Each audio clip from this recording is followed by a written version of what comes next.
Hello, friends. Welcome to this podcast. Um, Hopefully, not too confusing or ambiguous, but I'm just going to talk about music I like, records, songs, bands, musicians, music, songwriting, all that kind of stuff. One thing I talked about in a previous video, or the Perth music scene.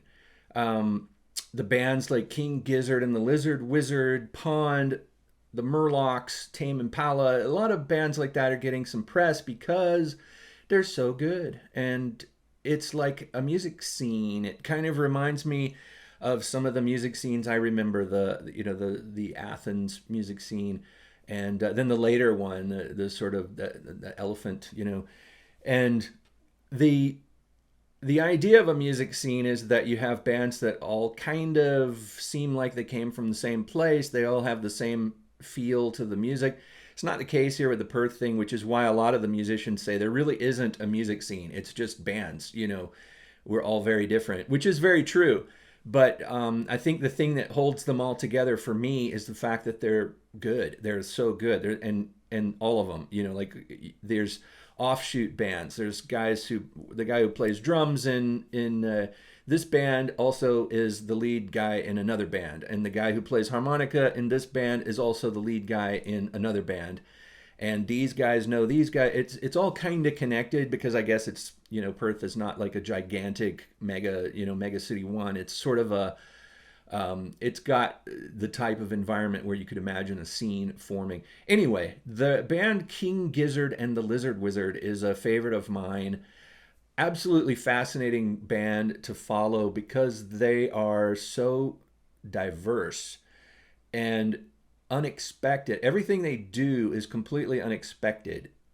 And I love that about them.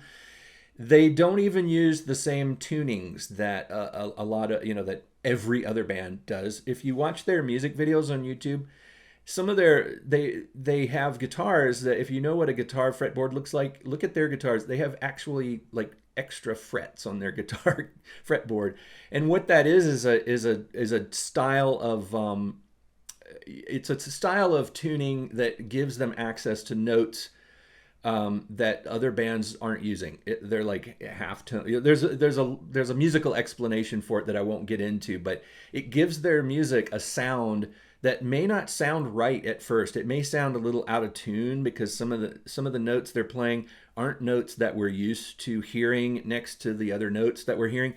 So it takes a minute to get used to these songs where they're using this strange tuning. Like microtones and things like that. But the idea is what they're doing. They're pushing it. They're experimenting. They're trying to go into other realms. And I'm going to talk more about them in another video. But right now I'm going to talk about a band that is an offshoot, like a spin-off from King Gizzard. I guess a spin-off. Maybe I don't know which came first. But there are a few spin-off bands. One of them is called the Murlocs, and they share some band members. There's a guy, if you watch the King Gizzard videos, you'll see this guy who plays a harmonica. Sometimes he sings. He is the lead singer and I guess lead songwriter in a band called the Murlocs. And their most recent album is this one, which I'm holding it. Am I holding it right? Yes, it's called Bittersweet Demons. And this album is pretty great. It's not very much like King Gizzard. In fact, it's quite a different thing. It is almost a different genre, I would say. But the guys in this band have a feel for a kind of a jam band idea. There's like this kind of rockin' jam band feel to it, but not really. It's got that kind of almost like American vibe to it in some ways, and like a southern rock or something.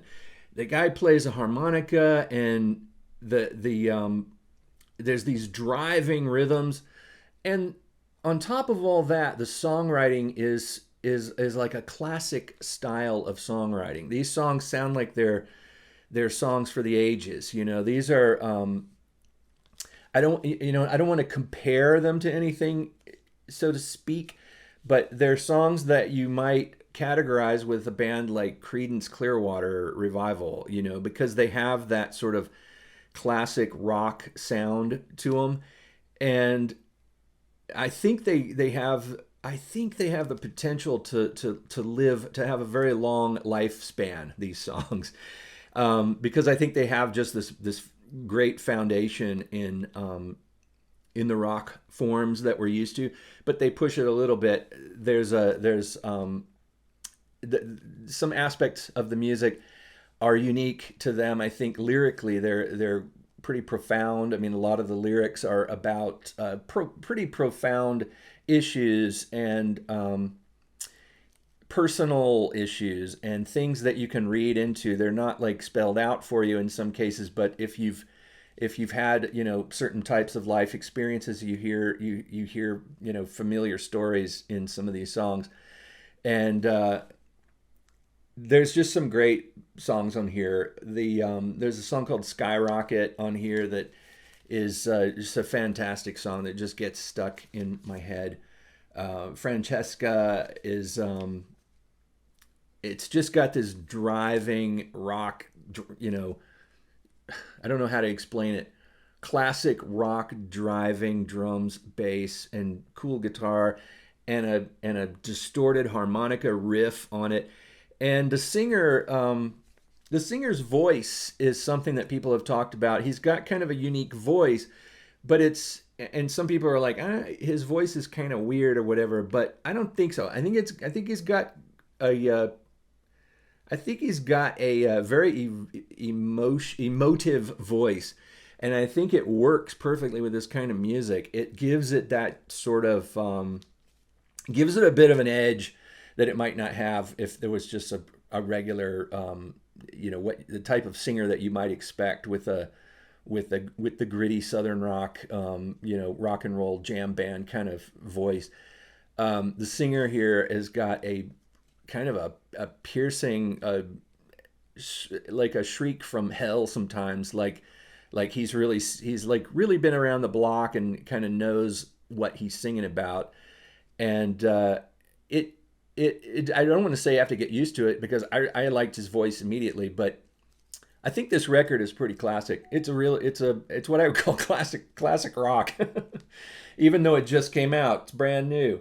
I don't know when it came out, 2023, I think, or 2022 maybe, but pretty recent. And I recommend it. You know, check out the YouTube videos. There's some videos of theirs on YouTube, and I think you'll want to get the vinyl because you play it, you know, on your turntable, and you feel like you're listening to it. You feel like you're listening to one of your favorite old records.